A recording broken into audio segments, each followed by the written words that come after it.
आम टीम नाम हूँ रमन एवं आज आम टॉपिक हूँ स्वास्थ्य एवं सुस्थता। विभिन्न कारण वर्तमान आम जीवनशैली में बहुत परिवर्तन आसूँ। आम बहुत न खावा जिनस खाऊँ जपर डोंट इट रे अच्छी पिज्जा बर्गर आदि फास्टफुड को आम परित्याग करवा उचित एवं इट्रे फल मूल एवं विभिन्न पुष्टिसार श्वेतसार युक्त खाद्य खावा उचित। यह आमको शारीरिक स्तर में सुस्थ रखी था। प्रतिदिन आम कि ना कि योगासन करवा उचित जहाँ आमको शारीरिक एवं मानसिक उभय स्तर में भल रखी थाए। एवं यही फूड पिरामिड रे आम देखिपुवा तले श्वेतसार युक्त खाद्य आमको शक्ति प्रदान करें।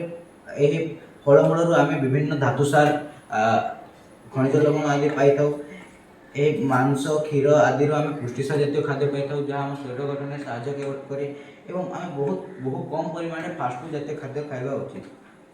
सामाजिक स्तर में सुस्थ रही आम रोकवा स्थान परिवेश को ठीक करवा उचित। जपरी आम परिवेश चारिआडे किसी गछ रहा उचित एवं विभिन्न प्रकार डस्टबिन व्यवहार करवा उचित। जपरी बायोडिग्रेडेबल डस्टबिन रे आम विभिन्न जैव पदार्थ पकई पार। मेटाल डस्टबिन रे आम विभिन्न धातु आदि पदार्थ आवर्जना पकई पार एवं प्लास्टिक आदि आवर्जना पकई पार।